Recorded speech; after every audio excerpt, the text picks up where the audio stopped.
Le Christ est ressuscité et nous voici de nouveau ensemble pour regarder le Christ, pour découvrir son visage de ressuscité avec comme support sa propre parole et très particulièrement la parole que l'Évangile nous fait entendre ce dimanche et qui est une parole que Jésus a dit à ses disciples dans la chambre haute, au Cénacle. C'est pourquoi ici nous sommes au Cénacle, à l'abbaye de Nanteuil-en-Valais. Nous sommes ici en communion avec toutes celles et ceux qui jour après jour, semaine après semaine, continuent de découvrir qui est Jésus, le ressuscité. Ce soir, aujourd'hui, je voudrais essayer de méditer sur ce paradoxe de l'Évangile, le grand paradoxe de l'Évangile, le grand paradoxe de Jésus qui, au début du repas pascal, commence à se mettre à genoux. Il défait son vêtement, il se met une serviette autour des reins et il se met à laver les pieds de ses disciples. Les disciples sont stupéfaits, non seulement stupéfaits, mais bouleversés, parce que Jésus vient d'annoncer la trahison de Judas, qui s'en va, le reniement de Pierre, qui n'est pas très fier, pour une soirée de fondation de l'Église, on peut dire que c'est vraiment mal parti. Et on a le moral dans les chaussettes, vraiment. Sauf Jésus. Sauf Jésus parce que dans tout l'Évangile, nous voyons que son abaissement, ici au lavement des pieds, plus tard à l'agonie et jusqu'au calvaire, son abaissement, Jésus le vit intérieurement comme une montée, comme une élévation, comme une ascension vers le Père. Les disciples sont bouleversés. Et c'est Thomas, le premier, qui pose qui interroge Jésus. Et Jésus lui dit, mais ne crains pas, c'est lorsque tu comprendras de quel amour je suis habité que tu oseras me suivre sur le chemin qui est à la fois un chemin de descente et un chemin de montée.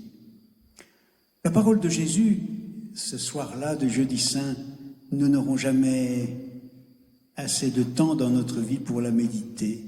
Lorsque Jésus dit « Lorsque je serai élevé de terre, j'attirerai à moi tous les hommes. » Lorsque je serai élevé de terre, et nous comprenons bien qu'il s'agit de la croix, il s'agit bien de l'ultime descente, de l'ultime profondeur dans laquelle Jésus tombe, Jésus chute, Jésus est rejeté par les hommes. Lorsque je serai élevé de terre, j'attirerai à moi tous les hommes. C'est le grand paradoxe de l'Évangile. Et aux disciples qui ne comprennent pas, Jésus dit simplement « Je suis le chemin ». Jésus n'indique pas le chemin, Jésus est le chemin. Le chemin vers où? Demande Thomas. Jésus est le chemin vers le Père. Dans tout son être, le Fils est tourné vers le Père. Le Verbe, dit saint Jean dans le prologue de l'Évangile, le Verbe était tourné vers le Père. Et si Jésus vient dans tout le mystère de sa présence au milieu des hommes, c'est pour cette mission. Je suis venu pour cela. C'est pour cela, dit Jésus, en allant visiter les villages de Galilée, c'est pour cela que je suis sorti. La mission de Jésus, c'est de s'approcher de l'humanité, c'est de descendre au plus près de l'humanité, parce que sa vocation, c'est de ramener toute l'humanité vers le Père. Le chemin de Jésus, le chemin du Christ, c'est le Père, bien sûr. Et c'est toute l'humanité qu'il veut amener avec lui vers le Père. Les disciples ne comprennent toujours pas. Jésus est encore sans doute à ce moment un genou en terre. Jésus est en train de laver les pieds de l'un ou l'autre. Et c'est l'apôtre Philippe qui interroge Jésus à son tour. Et Jésus lui dit, mais Philippe, tu ne comprends toujours pas? Qui me voit, voit le Père. Le chemin, lorsque je dis je suis le chemin, c'est vers le Père, c'est du Père que je parle. Et de fait, pour nous qui cheminons tout au long de l'Évangile, nous découvrons comment le Fils et le Père sont dans une unité, une communion totale. Jésus est le visage du Père, Jésus est la parole du Père, Jésus est les mains du Père, Jésus accomplit les paroles, la volonté du Père. Il n'y a pas l'ombre d'un hiatus, je dirais, entre le Fils et le Père. Qui me voit, voit le Père. Et cela, aussi bien à Bethléem qu'à Nazareth, qu'au Calvaire, qu'au lavement des pieds. Qui me voit, voit le Père. Je suis le chemin vers le Père. Mais pas que. Je suis le chemin vers l'homme. Vers l'homme. C'est pour cela, dit Jésus, que je suis venu. C'est pour cela que je suis sorti. C'est pour m'approcher de cette petite fille humanité dans toutes ses blessures, dans toutes ses détresses, dans toutes ses fractures. Le pape Jean-Paul II ne cessait de le répéter. Le chemin du Christ, disait-il, c'est l'homme. Comment mieux résumer tout le mystère de Jésus?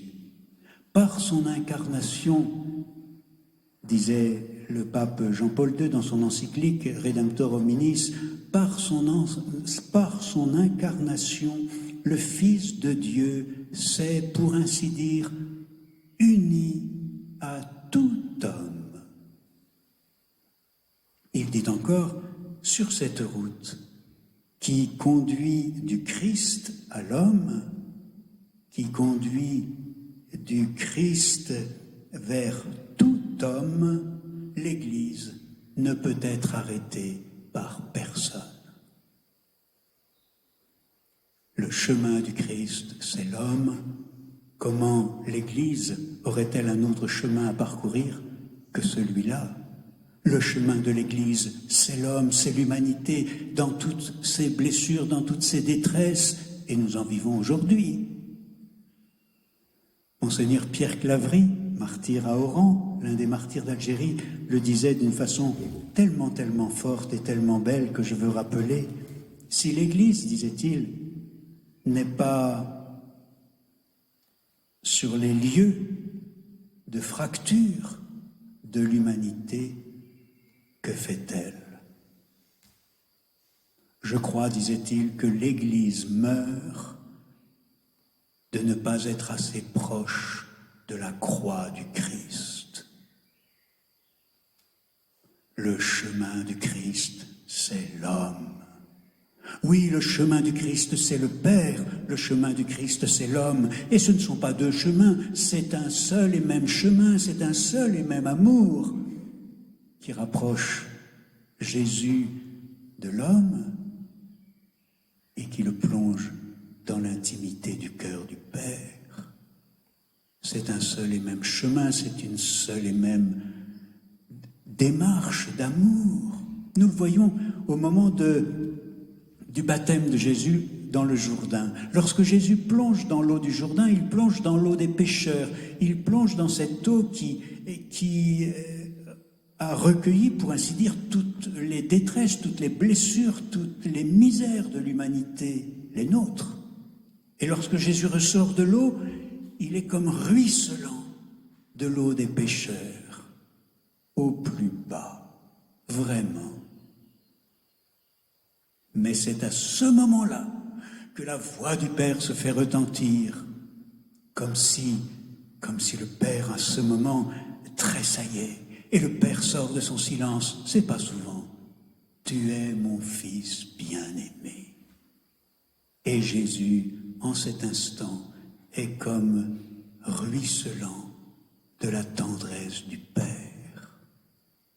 Au même moment où Jésus est au plus bas, le voilà baigné dans la lumière la plus haute et la plus divine de la tendresse de Dieu. C'est un seul et même chemin, c'est un seul et même amour qui rapproche Jésus de la petite fille humanité et qui le plonge dans le cœur du Père. Et pour nous, il en est de même. Un seul et même chemin nous mène vers le Père et nous rapproche de nos frères. Il n'y a pas à choisir un engagement pour Dieu ou un engagement pour l'homme. C'est un seul et même chemin, c'est un seul et même amour qui nous rapprochera au plus près des blessures de nos frères et au plus profond du cœur de Dieu.